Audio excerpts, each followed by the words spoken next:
AstroCass here, back with a quick astrology update. On the move, obviously it's Easter weekend, quite busy, so I'm filming this one in the car, so hopefully everything turns out okay. But just quickly, for the Libra full moon that's happening in Australia on the 17th of April at 4:55 a.m, it's going to be at 27 degrees or 27 degrees. So what this means is we've been having a lot of planetary conjunctions and full moons at like similar degrees, especially that 27 degree-ish mark. So definitely pay attention to that. If there's anything in your natal chart that's at 27 degrees or 26 degrees, anything in either Libra or Aries is going to be impacted by this full moon. The other thing is, obviously this full moon is in an air sign, so a lot of communication, a lot of thoughts, a lot of information about relationships and just reviewing all those sorts of things will be triggered with this full moon.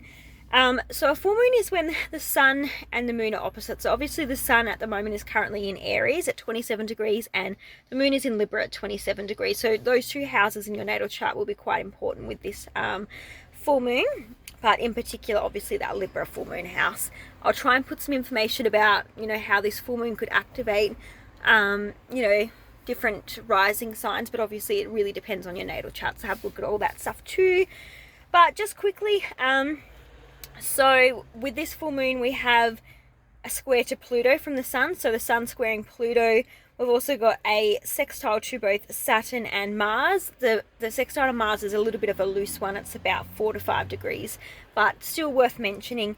And then the moon, we've got a square to Pluto, a trine to Saturn, and a trine to Mars. So again, Mars, Saturn, and Pluto are playing a big role in this full moon. So Pluto's all about transformation, crisis, power. It's about finding the truth and transforming through the truth as well, and having a look through all the lies and deceits that people have been kind of telling us to get to that truth. Saturn's all about authority, lessons. It's about responsibility and stepping up. It's also can be the sign of the government.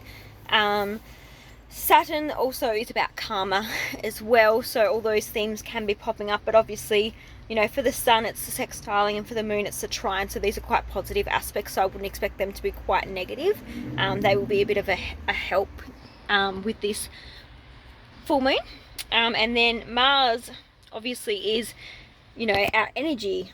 It's our attention, passion. It's what we're fighting for and fighting with. So that Martian energy right there, with the sextile to the sun and the trine to the moon, is going to allow us to take some really positive action. But we obviously need to be really careful that we're not being too impulsive or too risky with some of the actions we're going forward with. But definitely if we're taking thoughtful action, so Libra is all about our thoughts and thinking. So if we're taking thoughtful steps forward and actions, then that can be quite helpful. Obviously we want to think about Saturn as well. What foundations are we going to build for the long term to make this positive? Because the square to the sun and moon from Pluto can make this a little bit of a difficult full moon. But I hope you guys found this really helpful. I know it's a bit of a quick one, but I just wanted to get a little full moon update out there for you all, and I hope you have a good one. Bye.